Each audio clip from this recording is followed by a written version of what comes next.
सभी को जय माता दी। मेरा आज का टॉपिक है कि उपवास क्यों रखना चाहिए।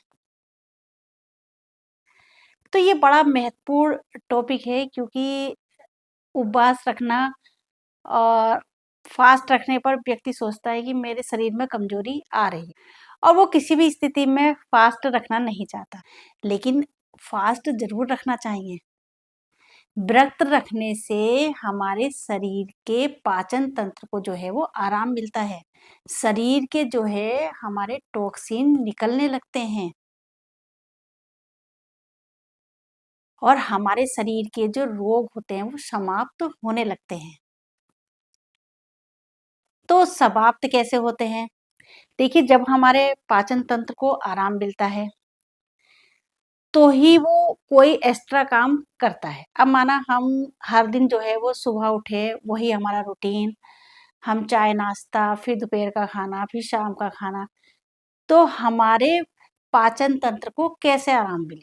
जब हम फास्ट रखते हैं तो हमारे शरीर में कोई एक्स्ट्रा चीज नहीं जाती है और नहीं जाती है तो फिर हमारे पाचन तंत्र को आराम मिलता है और आराम मिलता है तो वो जो एक्स्ट्रा कार्य होते हैं शरीर में कहीं पर कुछ पड़ा है, कुछ जमा हो गया है, तो जब हम उसे ज़्यादा भोजन ही नहीं मिलेगा तो वो उसके शरीर के जो बैक्टीरिया हैं, वो उनको खाना शुरू कर देते हैं। तो खाना शुरू कर देते हैं तो हमारे शरीर की शुद्धि होना शुरू हो जाती है। स हमारे जो ब्लड का सर्कुलेशन भी है वो भी प्रॉपर तरीके से होने लगता है। तो आप खुद महसूस करके देखिए कि आपने जैसे एक दिन खाना खाया और दूसरे दिन थोड़ा भूखे रहे, तो उस दिन आपको अपना शरीर बहुत ज़्यादा हल्का लगता है।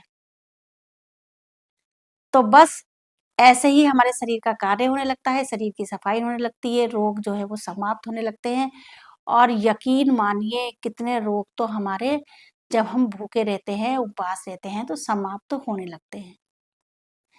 कुछ लोग जो है उपवास का अर्थ जो है वो भूखा रहना समझते हैं। बिल्कुल नहीं, भूखा रहना बिल्कुल नहीं है। आप अपनी डाइट को सही से लीजिए। माना सुबह हम उठे तो हम जीरा ले लेंगे, धनिया ले लेंगे, सौंफ का पानी ले लेंगे। जीरा, धनिया, सौंफ इन तीनों को मिलाकर रात को भिगो कर रख देंगे और सुबह इन्हें धीमी-धीमी गैस पर उबाल के इसका डिटॉक्स वाटर बना लेंगे और इसको पिएँगे। तो फिर क्या होगा? हमारा शरीर धीरे-धीरे डिटॉक्स होने लगेगा और चाहें तो इसमें थोड़ी-सी दालचीनी मिला लें और 1 लौंग डाल लें और अगर हम इस पानी को पीते हैं तो धीरे-धीरे हमारा शरीर अच्छा होने लगता है। और खाने-पीने में हम सुबह को मखाने ले सकते हैं, ड्राई फ्रूट ले सकते हैं। आस-पास जानवर होंगे या कोई भी कुत्ता होगा या गाय होंगी तो आपने देखा होगा कि अगर ये बीमार होते हैं तो सबसे पहले भोजन को छोड़ देते हैं और चाहे इनके आगे कितनी भी अच्छी चीज़ आ जाए ये कभी नहीं खाते हैं। एक मनुष्य ही ऐसा प्राणी है जो बीमार होने पर भी खाने को ठूस-ठूस कर खाता है और खाने में विश्वास रखता है और सोचता है अगर नहीं खाया तो कमज़ोर हो जाऊँगा। बिल्कुल गलत, कभी भी खाने वाला मर जाता है, बिना खाने वाला कभी भी नहीं मरता। तो व्रत रखने का मतलब ये नहीं है कि आप पूरी तरीके से भूखे रहें, थोड़े-थोड़े टाइम पे जैसे मैंने आपको बताया कि डिटॉक्स वाटर लेते रहें और अगर अपनी बॉडी को डिटॉक्स करना चाहते हैं तो गुनगुना पानी लेके उसमें आधा नींबू निचोड़ कर और 1 चम्मच शहद मिलाकर लें, जिससे आपकी बॉडी डिटॉक्स हो जाएगी। और कभी-कभी आप जो है वो एलोवेरा भी ले सकते हैं।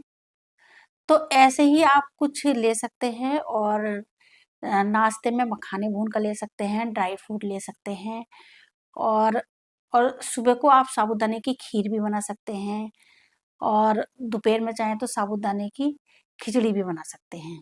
ये आप बनाकर ले सकते हैं, शाम को आप आलू की सब्ज़ी और कूटू के पराठे ले सकते हैं।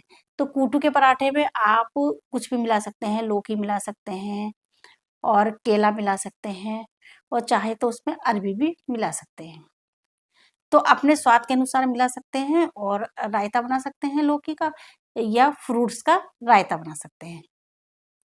तो अगर आप 9 दिन इस तरीके से खाते हैं तो आपका शरीर यकीन मानिए बिल्कुल शुद्ध हो जाएगा और दोपहर में चाहें तो हम फल ले सकते हैं। और सुबह-सुबह जो है वो हम चाय के साथ चिप्स भी ले सकते हैं, साबूदाने के पापड़ भी ले सकते हैं। वो अपने-अपने खाने का तरीका है, आपको किस तरीके से अच्छा लगता है। सिर्फ़ बहुत ज़्यादा नहीं खाना है, व्रत में तो वैसे भी कम खाया जाता है, तो धीरे-धीरे हमारा शरीर ठीक होने लगता है और आप जब 9 दिन के व्रत करके निपटते हैं, तो आपको कैसा लगता है, मेरा शरीर बहुत ज़्यादा हल्का हो गया है। तो क्या होता है, आपके टॉक्सिन जो है वो दूर हो जाते हैं और कूटू जो एंटीऑक्सीडेंट से भरपूर होता है, हमारे शरीर में ऑक्सीजन की मात्रा बढ़ाता है। तो इसीलिए कूटू का प्रयोग ज़रूर करना चाहिए और 9 दिन के व्रत में भी और अगर सप्ताह का व्रत रखते हैं, तो भी प्रयोग करना चाहिए। तो कैसी लगी मेरी जानकारी? फिर मिलती हूँ नई जानकारी के साथ। सभी को जय माता दी।